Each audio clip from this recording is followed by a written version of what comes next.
इन जलसों को हजरात उस नतीजे तक कब पहुँचाया जाएगा जो नतीजा खेज़ हो, और ऐसा नतीजा खेज़ हो कि जब आप हजरात वापस पलट करके जाएं तो सिर्फ ये सोच करके ना जाएं कि फ़ला मुक़र्रिर का बयान अच्छा था, फ़ला बोलने वाले की तकरीर अच्छी थी, फ़ला पढ़ने वाले का कलाम अच्छा था, फ़ला की आवाज़ में बड़ा अच्छा सहर था, फ़ला पढ़ रहा था तो तरन्नुम बड़ा अच्छा था, फ़ला की आवाज़ के अंदर लहरा बड़ा अच्छा निकल रहा था, फ़ला गुफ्तगू कर रहा था तो हजरात उसका अंदाज़े गुफ्तगू बड़ा अच्छा था। ये आप हजरात कहते हुए ना जाए, बल्कि आप हजरात जब मिंबरे रसूल से उलमाए किराम के बयानात को सुन करके जाएं, जलसे से आप हजरात उठ करके जाएं तो आपकी ज़िंदगी इनकलाबी ज़िंदगी हो चुकी हो, आपकी ज़िंदगी के अंदर हजरात बदलाव आ चुका हो। आप ये अस्म मुसम्मम लेकर के जाएं कि नमाजी नहीं थे तो इंशाअल्लाह जलसा सुनने के बाद हम नमाजी बनेंगे। आप ये अज़्म करके जाएं कि अगर शराब के करीब हम जाते थे तो इंशाअल्लाह ज़िंदगी में मुँह के करीब तो शराब क्या जाना, हाथों के करीब तक शराब को नहीं जाने देंगे।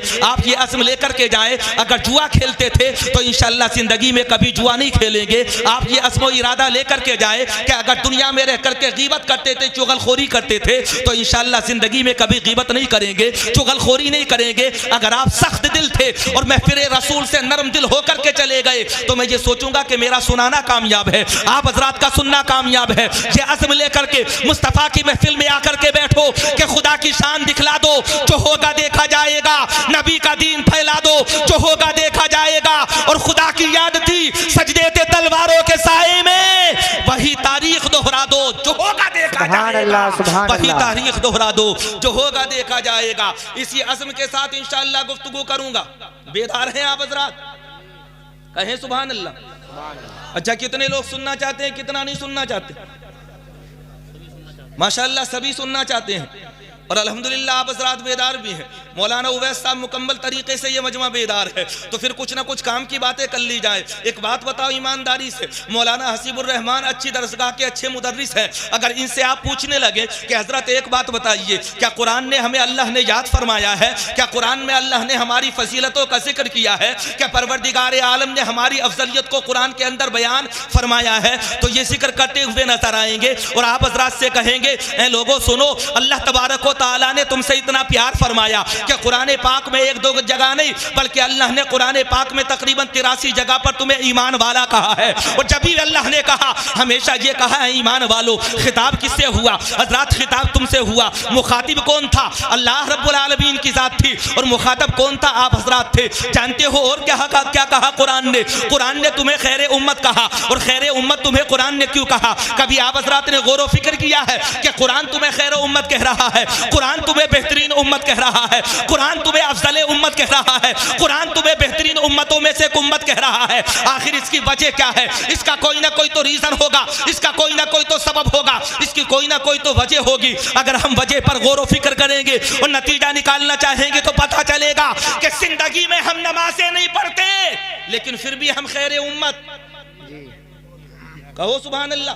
सुभान अल्लाह। समझ में आ रही? नमाज के करीब ना जाए फिर भी खैर उम्मत, रोजा तर्क कर दे फिर भी खैर उम्मत, ज़कात ना दे फिर भी खैर उम्मत, साहिब इस्तिताअत होते हुए हज ना करे फिर भी खैर उम्मत। हालात ये मेरी और आप हज़रात की जिंदगी के, अगर चुगलखोरी करने लगे, गीबत करने लगे तो गीबत और चुगलखोरी में आज के ज़माने में मैं और आप हज़रात औरतों से पीछे नहीं रह गए। पहले ज़माने में गीबत और चुगलखोरी में मिसालें औरतों की दी जाती थी, लेकिन आज के ज़माने में सबसे बड़ी किस बयानी का जरिया, सबसे बड़ी गीबत, सबसे बड़ी हसद और सबसे बड़ी बुराई करने का जरिया मोबाइल बन चुका है, जिस पर मैं और आप हज़रात सैकड़ों झूठ बोलते हैं सुबह से लेकर के शाम तक। और बास लोग इतने दिलेर हैं झूठ बोलने पर कि सुबह से लेकर के शाम तक वो झूठ बोलते हैं, लेकिन उन्हें एहसास तक नहीं होता कि हमने कितने झूठ बोले हैं मोबाइल पर, कितनी दगा दी है हमने लोगों को मोबाइल पर, कितनी किस बयानी से हमने काम लिया है मोबाइल पर, कितनी ज्यादा लफ्ज़ी हमने की है मोबाइल पर, कितने ज्यादा हसद का इजहार किया है हमने मोबाइल पर। अगर अंदाजा करना चाहेंगे तो पता चलेगा कि बहुत बड़ी कीमत का जरिया बन चुका है मोबाइल।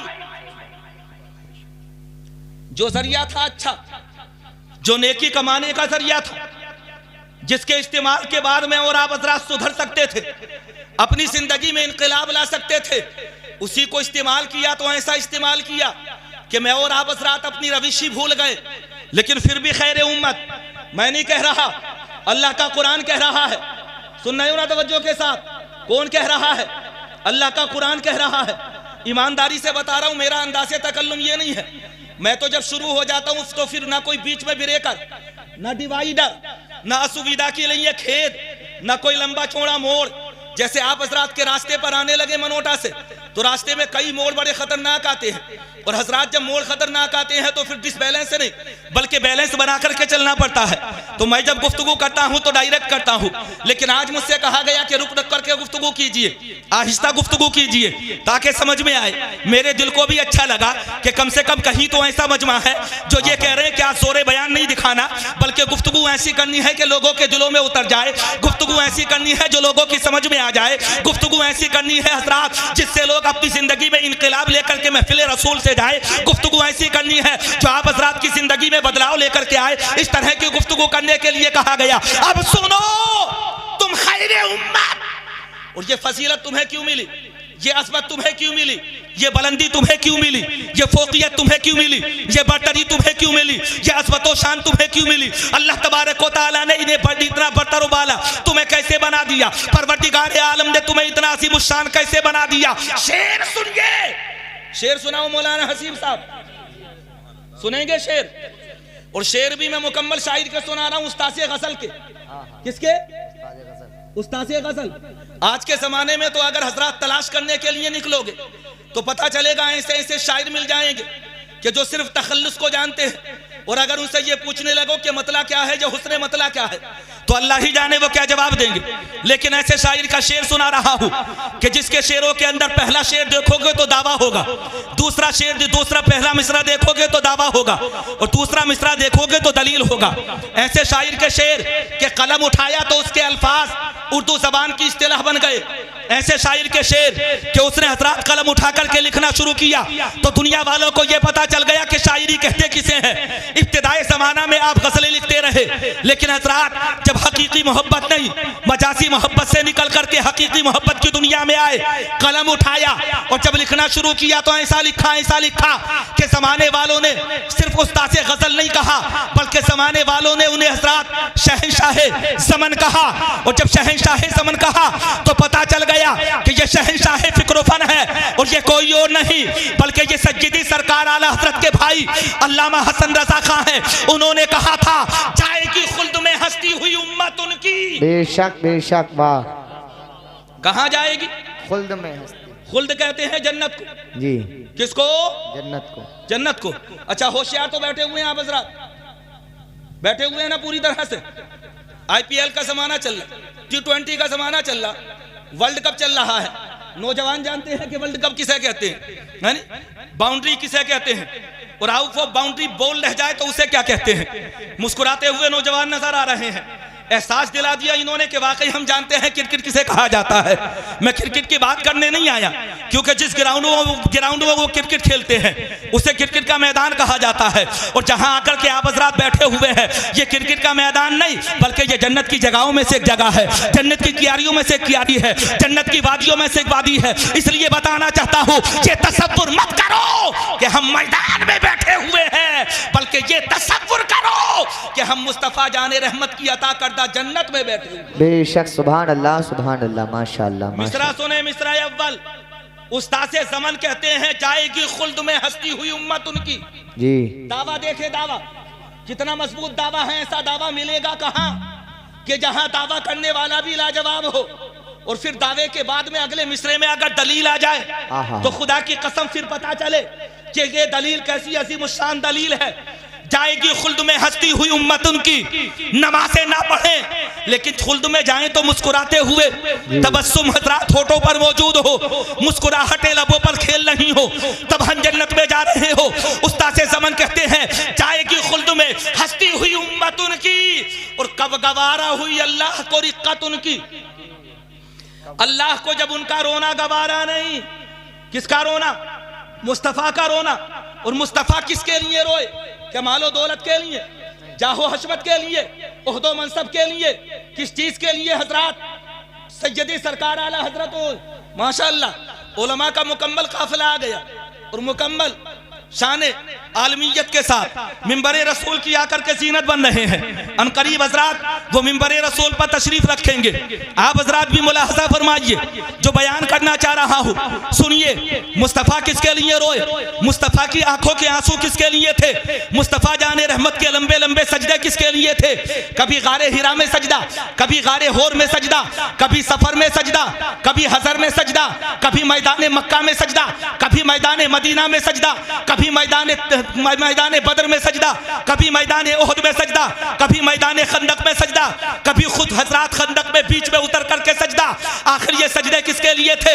ईमानदारी से बताओ। हम कमाते हैं अपने लिए, हम मेहनतें करते हैं अपने लिए, हम माल इकट्ठा करते हैं अपने लिए, हम कोशिशें करते हैं अपने लिए, मकान बनाते हैं अपने लिए, दुकान बनाते हैं अपने लिए, ठेकेदारी करते हैं अपने लिए, चाहो अशम कमाते हैं अपने लिए, इलेक्शन लड़ते हैं अपने लिए, ओहदो मनसब हासिल करते हैं अपने लिए। लेकिन मुस्तफा से पूछो, या रसूल अल्लाह, आपका जागना किसके लिए था?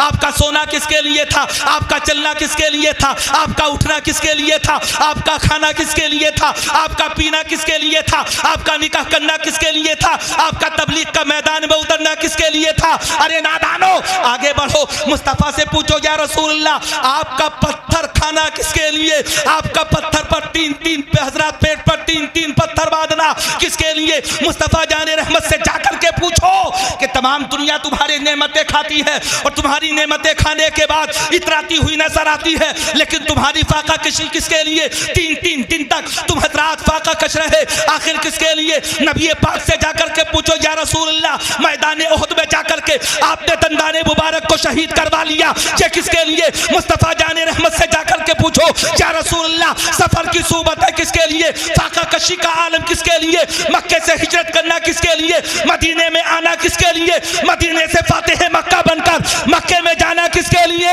तो मुस्तफा जाने रहमत जवाब देंगे, उसी उम्मत के लिए जिसके लिए मैंने पैदा होते ही सजदा किया था और कहा था, रब्बी हबली उम्मती। पता चल गया तुम जिंदगी जीते हो अपने लिए और नबी जिंदगी जीता है तुम्हारे। सुभान अल्लाह। नारे तकबीर, नारे रिसालत, नारे हैदरी, नारे गौसियत, मसलके आला हजरत, गुलशने मुस्तफ़ा कॉन्फ्रेंस, जश्ने दस्तार बंदी जिंदाबाद जिंदाबाद। माशाअल्लाह माशाअल्लाह। ये हमारा मामला है। अच्छा, मुस्कुरा करके कहो थोड़ा सा सुभान अल्लाह। सुभान अल्लाह। कम से कम एहसास तो हो जाए कि आप बाउंसर बनकर के सरों के ऊपर से नहीं गुजरने देंगे। महसूस तो हो जाए कि आप हजरात सुनने वाले हैं जी। इस कोने वाले जो बैठे हुए हैं, मुस्कुरा करके कहो सुभान अल्लाह। सुभान अल्लाह। ये नौजवान तबका बैठा हुआ है, नौजवान, आप हमारी कौम के मुस्तकबिल हो। अल्लामा इकबाल ने कहा था, उकाबी रूह जब बेदार होती है जवानों में, नजर आती है उनको अपनी मंजिल आसमानों में। मुस्तफ़ा की जिंदगी उलमा से पूछो, बड़ी जिम्मेदारी के साथ में बताएंगे। नबी का दुनिया में आना अपने लिए नहीं बल्कि उम्मत की हिदायत के लिए होता है।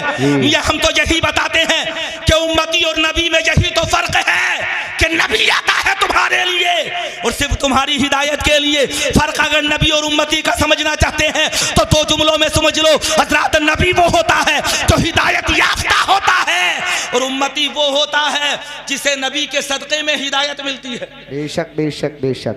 लोग कह देते हैं कि बराबर हैं, लोग कह देते हैं कि फर्क नहीं, लोग कह देते हैं कि तफरीक क्यों करते हो, लोग कह देते हैं कि अजमतों में बराबर। मैं आगे बढ़कर के कहना चाहता हूं, नादान, तुझे क्या पता? अगर फर्क समझना चाहता है तो पहले ही जुमले में फर्क ये समझ ले, नबी हिदायत याफ्ता होता है, जिसे डायरेक्ट हिदायत मिले उसे नबी कहते हैं, जो बिला वसीला हिदायत ले उसे नबी कहते हैं, जो खुदा की बारगाह से डायरेक्ट इनाम पाए उसे नबी कहते हैं, जिस पर अल्लाह की रहमतें बरसे उसे नबी कहते हैं। और उम्मतियों पर अगर अल्लाह की रहमतें बरसती हैं तो डायरेक्ट नहीं बल्कि नबी के सदक़े में उतरती हैं। बेशक बेशक। ये नबी की खुसूसियत हजरात, और वो नबी कि जिन नबी की अज़मत व शान, जिनकी रिफ़त व बुलंदी, जिनकी बरतरी साबित करना मेरी कहाँ ज़बां कि मैं बयान कर सकूं। ये तो खुदा की कसम हम बयान करके अपनी तकदीरों को जगमगा रहे हैं। आपको क्या पता, बयान हमारा हो रहा है और बयान के साथ साथ ये जो कुछ मिल रहा है ये नबी का सदका ही तो है, बेशक इनाम ही तो है। इसके अलावा क्या कहेंगे? ये हम तो एक एक कतरा खाते हैं तो दुनिया वालों को जताते हैं कि तेरे टुकड़ों पे पले गैर की ठोकर पे न डाल, झिड़कियां खाए कहाँ छोड़ के सदका तेरा। ये मेरा और आप हज़रात का मिजाज है। हाँ, फर्क जरूर वाज़ेह करना चाहता हूँ और समझाना चाहता हूँ कि हम में और उनमें फर्क क्या है। फर्क ये है हम में और उनमें कि दर्स जो मौलवी नदवा से लिया होता है उससे अच्छा तो बरेली का गधा होता है। और मिल गया मर के गिलाजत में रसा का दुश्मन, हर बुरे शख्स का अंजाम बुरा होता है। मैं उसे महफिले सरवर से उठा देता हूँ जिसका पैजामा बहुत ज्यादा उठा होता है। हमारी दुश्मनी न किसी के पैजामे से न किसी के कुर्ते से, ईमानदारी से बता रहे हैं। फटा हुआ लिबास पहन लो, मुस्तफा के हो खुदा की कसम सीने से लगा लेंगे। बोसीदा कपड़े पहन लो, पैबंद लगा हुआ लिबास पहन लो और हजरात आ जाओ, आकर के हमारे सीने से लग जाओ। हम ये नहीं देखेंगे कि टाट का लिबास है, हम ये नहीं देखेंगे कि पैबंद लगा हुआ लिबास है, हम ये नहीं देखेंगे कि हजरात बदन पर जो चादर पड़ी हुई है उसकी रंगत क्या है, हम ये नहीं देखेंगे कि बोसीदा लिबास पहन करके हमारे पास आया है। हाँ, हम इतना जरूर देखेंगे कि जो मुस्तफा का है वो हमारा है और जो मुस्तफा का नहीं हो सकता वो हमारा नहीं हो सकता, नहीं हो सकता। दलील सुन लो, दलील सुना दूं, सुनोगे? सुनिए दलील। कौन कहते हैं? एक शायर ने कहा था कि खुदा के घर में जो बर्तन बजाते फिरते हैं फिर उनके पांव के वारे नियारे क्या होंगे, और ये फेरी वाले हैं तस्बीह से देते हैं फरेब, नबी के जो ना हुए वो तुम्हारे क्या होंगे। ये दलील हो गई। अब सुनिए आगे। नबी का आना मेरी और आप हज़रात की हिदायत के लिए, नबी तशरीफ लेकर के आए मेरी और आप हज़रात की हिदायत के लिए। अब नबी से ये पूछो या रसूलल्लाह जब आप आए तो क्या क्या लेकर के आए? तो सरकार इरशाद फरमाते हैं सबसे पहले कुरान का अज़ीमुश्शान तोहफा। क्या? कुरान का अज़ीमुश्शान तोहफा, वो कुरान कि जिसके बारे में कहा गया, क्या कहा गया है? कौले मोहम्मद कौले खुदा, फरमान न बदला जाएगा, बदलेगा ज़माना लाख मगर कुरान न बदला जाएगा। रोशन है दो जहां में तिलावत कुरान की, अल्लाह कर रहा है हिफाजत कुरान की। अमेरिका और इंग्लैंड तो हो जाएंगे फना लेकिन न होगी खत्म हुकूमत कुरान की। हजरात अल्लाह के नबी से पूछो तो वो कहेंगे तुम्हारी हिदायत के लिए अल्लाह ने कुरान को नाजिल फरमाया, अल्लाह ने तुम्हारी हिदायत के लिए कुरान को हजरात इस बसवे गेती में नाजिल फरमाया, इस दुनिया के अंदर उतारा। ये अल्लाह रब्बुल आलमीन का अज़ीमुश्शान तोहफा। अब सुन लेना काफी नहीं कि कुरान हमारी हिदायत के लिए उतारा गया। अब आगे बढ़ो और आगे बढ़ने के बाद में देखो कि कुरान अहकामात कौन कौन से लेकर के आया, कुरान बयानात कौन कौन से लेकर के आया, कुरान ने किस चीज से हमें रुकने का हुक्म दिया, कुरान ने हजरात कौन सा काम करने के लिए हमसे कहा। अगर कुरान से पूछो तो कुरान अहम्मुल इबादत बताता है नमाज को। किसे? अच्छा, नमाज तो हम पढ़ते नहीं, कुछ लोग पढ़ते हैं, अल्लाह माफ कर। और जो लोग पढ़ते हैं मैं तो दुआ करूंगा अल्लाह इन्हें भी मुखलिस नमाजी बना दे, सच्चा पक्का नमाजी बना दे। क्योंकि हम तुमों के यहाँ पर नमाजी भी कई क्वालिटी के होते हैं। एक नमाजी वो होता है जो 11वीं के दिन तब सिर्फ तबर्रुक लेने जाता है, और एक नमाजी वो होता है जो सिर्फ हजरात जुमे के दिन पता चला इमाम साहब के पीछे 2 रकअत फर्ज नमाज पढ़ने के लिए जाता है। एक नमाजी वो भी होता है जो दिखावे की पढ़ता है, और एक नमाजी वो होता है कि जब सब सो जाते हैं तो वो रात में सन्नाटे में तारीकी में जब तमाम लोग हजरात मीठी मीठी नींद की आगोश में चले जाते हैं तब वो रब की बारगाह में हजरात सुभान रब्बी अलाला की सदाएं बुलंद करता है। एक नमाजी वो, मियाँ बड़ा फर्क है हम में मुसलमानों में। अगर हम एक हो जाते, एक बन जाते, हमारे दिल एक हो जाते, हमारी फिक्र एक हो जाती, हमारा सहन एक हो जाता, तो आज भी हम दुनिया वालों को ये बता देते कि मनफात एक है, इस कौम की नुकसान भी एक ही सबका नबी, दीन भी, ईमान भी एक, हरम पाक भी, अल्लाह भी, कुरान भी एक। कुछ बड़ी बाती होते जो मुसलमान भी एक, फिरका बंदी है कहीं और कहीं जाते हैं। क्या जमाने में पनपने की यही बातें हैं? रूह में सोच नहीं, कल्ब में एहसास नहीं, कुछ भी पैगामे मोहम्मद का हमें पास नहीं। और कुव्वत इश्क से हर पस्त को बागा कर दे, दहर में इसमें मोहम्मद से उजाला कर दे। कहो सुभान अल्लाह। अच्छा, बेदार नहीं है मुकम्मल तरीके से आप हजरात, बिल्कुल दिलों को हासिल कीजिए, जहनों को हासिल रखिए। जो समझाना चाह रहा हूं अभी तो असल गुफ्तगू पर आऊंगा। अभी हजरात गुफ्तगू असलाई कहाँ है? अभी तो ये समझ लीजिए कि तमहीदी कलिमात चल रहे हैं, तमहीदी जुमले चल रहे हैं। हजरात कुरान ने कहा कि नमाज बेहतरीन इबादत, नमाज प्यारी इबादत, नमाज ऐसी इबादत। मौलाना हसीबुर रहमान साहब कुरान ने नमाज को अहम कहा, मुस्तफ़ा ने नमाज को अहम कहा। हालांकि इबादतें तो और भी हैं, रोजा रखना भी इबादत, ज़कात देना भी इबादत, हज करना भी इबादत, लेकिन जानते हो नमाज को अहम क्यों कहा गया? नमाज अहम और इबादत क्यों बनी? और फसीलतें तो अपनी जगह पर है कि नमाज को अहम और इबादत क्यों कहा गया, नमाज को मुस्तफ़ा की आंखों की ठंडक क्यों कहा गया। अगर हजरात अहमियत समझना चाहते हैं तो सुनिए, नमाज की अहमियत इसलिए तमाम इबादतों से पहले है कि अल्लाह ने नमाज में सजदे को रखा है, सजदे को। और जब नमाज में सजदे को रखा गया तो पता चल गया कि सजदा वो होता है जिसमें अल्लाह के जलवों का दीदार हो। बेशक बेशक बेशक बेशक, सुभान अल्लाह। नारे तकबीर, नारे रिसालत, मसलके आला हजरत, जश्न दस्तारबंदी, जिंदाबाद जिंदाबाद। माशाअल्लाह माशाअल्लाह। हमें बड़ी कुल्फतें महसूस होती है नमाज पढ़ते हुए। नमाज पढ़ेंगे ईशा की, लेकिन तब जब 11वीं होगी, यहाँ पर भी यही हालत है मौलाना उवैस साहब, 11वीं वाले दिन ऐसे ऐसे नमाजी नजर आ जाते हैं, पूरा महीना दिखाई नहीं देंगे। मैंने कहा किस लिए आए हो? 4 लड्डुओं के लिए? किस लिए आए हो? थोड़ी सी नुक्तियों के लिए? किस लिए आए हो? तबर्रुक लेने के लिए? किस लिए आए हो? मिठाई लेने के लिए?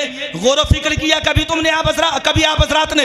हजरात 11वीं वाले दिन आए तो लड्डू मिल गए, 11वीं वाले दिन आए तो नुक्ति मिल गई, 11वीं वाले दिन आए तो मिठाई मिल गई। तसव्वुर करो, एक ही वक्त की तो पढ़ी थी, वो भी नमाज ईशा की, नमाज ईशा।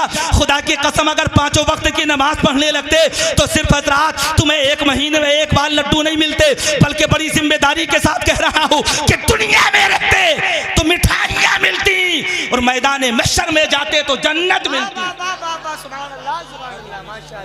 इससे और ज्यादा अजीम मामला क्या होगा? लेकिन मियां हम तो पड़े हुए हैं तबर्रुक के चक्कर में, छोड़ेंगे नहीं। चाहे लट्ठी चलाना पड़े, चाहे मारपीट करनी पड़े, चाहे किसी का सर फोड़ना पड़े। एक गांव में जब मुहर्रम का खिचड़ा बना ना तो 57 देगे बनी थी। 57 कितने? 57 बिरयानी की 57 देगे। आपके करीब में ही है, यूट्यूब का जमाना चल रहा है और यूट्यूबर यहाँ पर मौजूद है और बड़े बड़े समझदार यूट्यूबर मौजूद है माशाअल्लाह। इनकी समझदारी बड़ी अच्छी है और इनका हजरात यूट्यूब चैनल बनाना भी बड़ा अच्छा है, बशर्ते कि हजरात वो नेक नियति पर महमूल हो। मैं किसी पर टिप्पणी नहीं करूंगा, मैं ये नहीं कहूंगा कि ये काम बुरा है, क्योंकि शरीयत के अंदर हजरात कई चीजें होती हैं। एक होता है जाहिर और एक होता है बातिन। इसमें कोई शक नहीं कि फतवा जाहिर पर दिया जाता है, लेकिन बातिन को भी बड़ी अहमियत हासिल है। और इतनी अहमियत हासिल कि अल्लाह के नबी इरशाद फरमाते हैं इन्नमल अमालु बिन्नियात, अमाल का दारो मदार नियतों पर है। तुम चैनल लेकर के आ रहे हो, इस मकसद के साथ लेकर के आओ कि इंशाअल्लाह हम दीन की तबलीग भी करेंगे और अगर कुछ अपना मिलेगा तो वो भी भला हो जाएगा। बड़ी दिक्कत है, कुछ ने यूट्यूबरों को निशाना बना लिया, चैनल वालों को निशाना बना लिया। हालांकि वो खुद यूट्यूब पर मौजूद है, वो खुद चैनल पर मौजूद है, वो खुद हजरात मोहतरम वीडियो में मौजूद है, वो खुद इधर उधर अगर नजर डालोगे कहीं ना कहीं तो है, कहीं ना कहीं दाल में काला है। जो इस तरह का बयान दिया जा रहा है, कोई ना कोई तो वजह है जो किसी को डायरेक्ट निशाना बनाया जा रहा है। हाँ, एक बात जरूर कहना चाहूंगा, ऐ लोगों सुनो, अगर यूट्यूब चैनल तुमने बनाए हैं तो कम से कम हजरात इस तरह का टाइटल बनाना जिसमें कोई बेपर्दा औरत ना हो, इस तरह का टाइटल बनाना जो हजरात खिलाफे शरीयत ना हो, इस तरह का टाइटल बनाना कि जिससे सुनने वालों को हजरात सुनने का शौक भी हो और किसी तरह की कोई कराशियत उसके अंदर मौजूद भी ना हो। इस तरह का टाइटल बनाना जो आप हजरात के लिए गिरफ्त का सबब ना बन जाए। टाइटल ऐसा बनाओ जो तुम्हारे लिए भी फायदेमंद हो और बोलने वाले के लिए भी फायदेमंद हो जी। टाइटल बनाओ ईमानदारी से। और भाई किसी पर तनकीद क्यों करते हो बिला वजह? अल्लाह का कुरान तो ये कहता है कि दूसरों को देखने से पहले अपने आप को देखो। खुद एहतिसाबी बड़ी जरूरी है। उलमा से पूछो अल्लाह का कुरान क्या कहता है, तो अल्लाह के कुरान ने कहा था या अय्युहल्लज़ीना आमनू कू अनफुसकुम व अहलिकुम नारा, पहले अपने आप को जहन्नम की आग से बचाओ, बाद में अपने अहलो अयाल को जहन्नम की आग से बचाओ।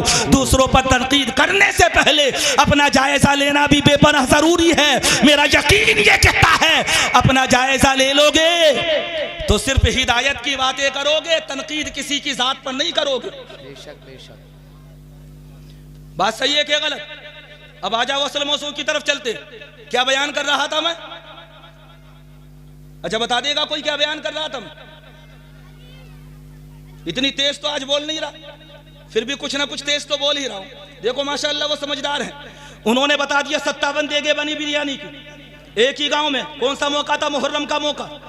मियाँ तबर्रुक से हमें इतना प्यार है, नियाज से हमें इतना प्यार है, अगर हाथ भी जल रहे होंगे ना और गरम बिरयानी हाथों में आ जाए तो एक की दूसरे में, दूसरे की इसमें पलटते रहेंगे ताकि किसी तरह से हाथों में रुक जाए। जो मेरा और आप हज़रात का रवैया है, जब तबर्रुक मिलता है तो मुहर्रम के मौके पर बास लोग तो पन्नी जेब में रख के चलते हैं कि मिलेगा तो जल्दी से ठिकाने लगा लेंगे। ये तरीका किसका? हमारा तुम्हारा। मैं बुरा नहीं बता रहा इसे, मैं ये नहीं कह रहा कि ये नाजायज है। हाँ, एक बात जरूर है काबिल गौर, और वो बात ये है कि ये जो तुम नियाज की बेहुरमती करते हो ना, इसे जो तुम कदमों के नीचे लेकर के आते हो, इसे जो तुम पैरों के नीचे रोनते हो, इसे जो तुम हजरात छतों के ऊपर चढ़ कर के फेंकते हो रास्तों में, इसे जो हजरात मोहतरम लोगों के कदमों के नीचे तुम लेकर के आए हो, या तो इसे तबर्रुक मत समझो, इसे नियाज मत समझो। और अगर इसे नियाज और तबर्रुक समझ रहे हो तो इसकी बेहुरमती मत होने दो। उसकी वजह ये है कि ये नियाज भी है और ये तुम्हारे लिए काबिल शिफा भी है। बेशक बेशक बेशक। अल्लाह ने इसे ऐसा बनाया, इसलिए ख्याल करो मियाँ। एक तो बुराई हो गई हम में, ये कौन सी बुराई? 11वीं के दिन डबल हिस्सा तो मार ही देते, मौका लगेगा तो 3 भी ले लेंगे। एक जगह पर तो इत्तेफाक ऐसा हुआ, जलसा था गौसुल वरा कॉन्फ्रेंस, बड़ा जलसा, और बड़े जलसे में हजरात मैं बयान कर रहा था, बयान के बाद ऐसे स्टेज पर बैठा हुआ चाय पी रहा था। चाय पीते हुए अचानक मेरी नजर पड़ी, एक बड़े मियाँ सफेद दाढ़ी, सर्दी का मौसम था, लंबी सी चादर, और लंबी सी चादर तबर्रुक था जलसे के बाद में दमीदे। जानते हैं आप हजरात? जानते होंगे। खाने की तो हर डिश को जानते हैं मैं और आप हजरात। चिकन फ्राई को भी जानते हैं, चिकन टिक्को को भी जानते हैं, चिकन मलाई को भी जानते हैं, चिकन हांडी को भी जानते हैं। कौन सा चिकन ऐसा है जिसे मैं और आप हजरात नहीं जानते? हर किसी को जानते हैं। अगर पहचान ना हो तो कभी मैरिज हॉल में जाकर के देखना, बड़े बड़े बुढ़ों को, बड़े बड़े बूढ़ों को जाकर के देखना कि जो खुद दूसरों को नसीहत करने वाले हैं वो खुद खड़े होकर के खाते हुए नजर आएंगे, हाथ में प्लेट तो होगी, और पूछा जाए ताऊ कहां को जा रहे हो? बोले ये ढूंढ लिया हूं, कहां तबाक रखा है चिकन फ्राई का? तबाक कहां रखा है चिकन फ्राई का?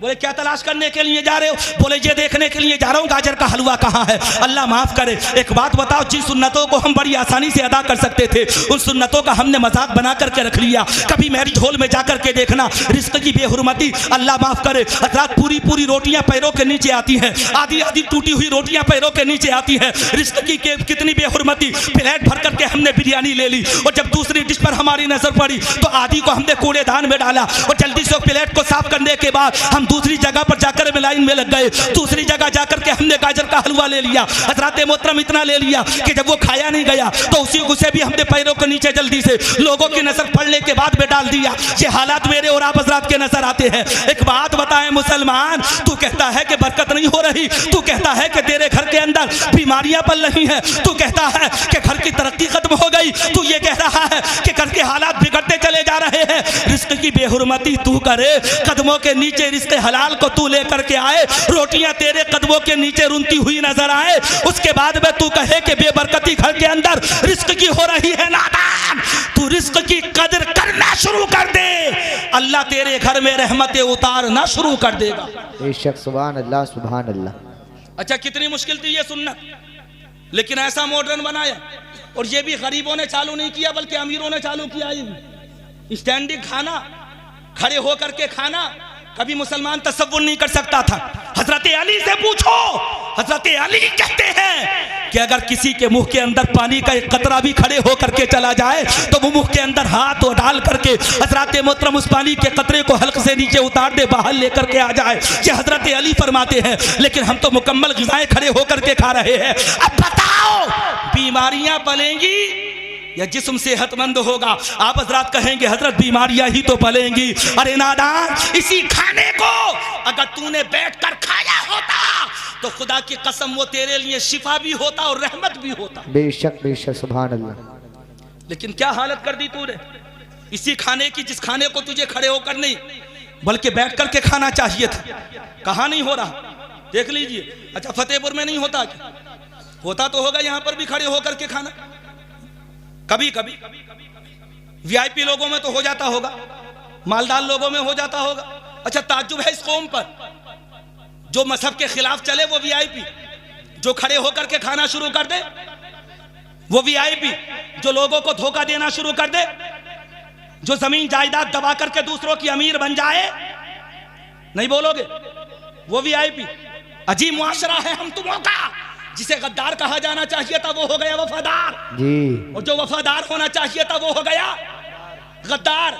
हक बयानी से कोई करने लगे तो वो हो गया मुतकब्बिर, सही बात। और अगर कोई चापलूसी करके काम निकालने लगे तो वो हो गया खुशमिजाज। अल्लाह अल्लाह अल्लाह, बहुत अच्छे जिंदाबाद। वो हो गया खुशमिजाज। जो चापलूसी करके दूसरों से काम निकालने लगे वो हो गया खुशमिजाज। जो हजरात खुददारी का मुजाहरा करे वो हो गया मुतकब्बिर। जो ये कहते मैं अल्लाह से मांगूंगा किसी और से नहीं मांगूंगा, उसे तुम मुआशरे में बुरा समझते हो। तुम्हें गौर फिक्र नहीं किया, सोचा समझा नहीं। अल्लाह के जहां पर सिर्फ जाहिर ही जाहिर नहीं होता, बल्कि अल्लाह के जहां पर बातिन भी जाहिर होता है। अल्लाह कहता है अगर तुम ज़बान से खुदा को मानते हो तो तुम्हें दिल से भी खुदा को मानना पड़ेगा। हज़रत शेख सादी शिराज़ी से पूछो तो वो कहते हैं जाहिर व बातिन को यकसा कर ले। अगर तेरा जाहिर व बातिन एक जैसा हो गया तो जन्नत के दरवाजे तेरे लिए खोल दिए जाएंगे। बेशक, सुभान अल्लाह। मेरी और आप हज़रात की जिंदगी बड़ी अजीब हो गई, ऐसी अजीब जिंदगी। अल्लाह माफ करे, पहले लोग कह दिया करते थे, बोले जिसका खाते हैं उसका गाते हैं जी। कहते थे ना, क्या कहते थे? मुहावरा क्या था? मकूला क्या था? जिसका खाते हैं उसका गाते हैं, उसका गाते। आज के वक्त में अगर जायजा लेंगे तो बोले जिस हांडी में खाया उसी में छेद कर दिया। सही बात है, सही बात। इधर खाया उधर दगा, इधर खाया उधर गीबत, इधर खाया उधर चुगलखोरी, इधर खाया उधर बुराई, इधर खाया उधर हसद, इधर खाया उधर तासुब, इधर खाया हजरत, उधर इधर उधर की बातें शुरू हो गई। आगे बढ़ करके बताना चाहता हूँ, ऐ कौमे मुस्लिम, क्या तुझे इस बात का एहसास नहीं है कि जितने तेरे दिल की कीमत थी उतने ही तेरी जबान की कीमत थी। और तेरी जबान की कीमत ऐसी थी कि तेरी जबान खुलती थी तो खुदा की तारीफ होती थी, और तेरा दिल झुकता था तो मुस्तफा की मोहब्बत में झुका करता था। इसलिए सोच ले, तेरी कामयाबी का सिर्फ एक राज है, और वो राज है इश्क़ मुस्तफा। बेशक बेशक बेशक, इसके अलावा कोई दूसरा राज हो ही नहीं सकता। अब सुनाऊं वो बात जो सुना रहा था, बीच में खत्म हो गई थी ना, रुक गई थी। कहां गए कारी साहब? हजरात कितनी देगे बनी? 57। कितना तबर्रुक खाया? 57 की 57 खा ली। और जब नमाज फजर का वक्त आया, आशूरा की रात, कितनी फजीलतें हैं इस रात की। आशूरा मुहर्रम जब आता है ना, उससे पहली शब, कितनी फजीलतें हैं इस रात की। अगर सुनने लगो खुदा की कसम, बाकायदा इसी पर एक बयान हो जाएगा। इससे बढ़कर के और क्या होगा कि इस रात में एक ऐसी साथ होती है जिसमें अल्लाह तमाम दुआओं को कबूल फरमाता है। जायज दुआओं की बात हो रही है, ना जायज दुआओं की बात नहीं हो रही। हज़रात इतनी सादत वाली रात, रात भर तबर्रुक खाया। किसके नाम का? हुसैन के नाम का। रात भर तबर्रुक खाया। शहीदान करबला के नाम का। रात भर तबर्रुक खाया, नियाज खाई। किसके नाम की? हजरत अब्बास अलंबरदार के नाम की। रात भर नियाज खाई। किसके नाम की? हजरत अली असगर के नाम की। 57 देगे बिरयानी की खत्म कर दी, और 4 मस्जिदें थी गांव के अंदर जी। जब नमाज फजर का वक्त हुआ तो चारों में मिला करके भी 57 नमाजी नहीं थे। क्या ये हालात हमारी कौम के नहीं है? ये अलमिया नहीं है मेरे और आप हजरात के लिए? ये गौर व फिक्र करने वाली बात नहीं है? मियाँ नमाज पढ़ो और नमाज पढ़ने के बाद में पता चले कि पता हजरात रात भर जलसा सुनो और सुबह को नमाज फजर के वक्त में सो जाओ। आज के वक्त में जायजा लो आप हजरात, हाथ उठा करके कहेंगे सुभान अल्लाह। एक लड़के के बारे में तो मुझे बताया गया, बीच मजमे में बैठ करके नारा लगा रहा था, नारा तकबीर, नारा रिसालत। हजरात उसके बाद में और क्या क्या नारे लगाए उसने। उसके बाद में उसने कहा नारे हैदरी। लेकिन जब सुबह को देखा गया तो वही लड़का सबसे आगे भांगड़े पे नाच रहा था, वही लड़का बैंड बाजे में सबसे आगे खड़ा हुआ नजर आ रहा था, वही इधर उधर कूदता हुआ नजर आ रहा था। मैंने कहा था जहां मोहब्बत मुस्तफा होगी वहां शैतान का गुजर नहीं होगा, जहां सच होगा वहां झूठ नहीं होगा, जहां की बयानी होगी वहां सच्चाई नहीं हो सकती है। इसलिए जान लो जहां हुसैन की मोहब्बत होगी वहां यजीद का दखल नहीं होगा। बेशक बेशक बेशक, बहुत अच्छा। यजीदी फिक्र को दखल देते हो, दखल में आती है तुम्हारे हजरात, दाखिल होती है तुम्हारे दिमागों के अंदर। और यजीदी फिक्र भी ऐसी फिक्र जो अर्ज कर रहा था वो सुनिए हजरात। 11वीं शरीफ का जलसा, और जलसे के बाद में मैं स्टेज पर बैठा हुआ चाय पी रहा था, दमीदे बट रहे थे, दमीदे। और दमीदा क्या होता? बड़ा वाला बताशा। क्या? बड़ा वाला बताशा वो होता ना, बड़ा वाला। छोटा रह गया तो वो बताशा, और थोड़ा सा बड़ा बन गया अब उलमा से पूछोगे कि ये दमीदा है क्या, तो ये कहेंगे बोले हजरत ये दमीदन है, असल में मस्दर फारसी का क्या है, दमीदन। उसी से बन गया दमीदा।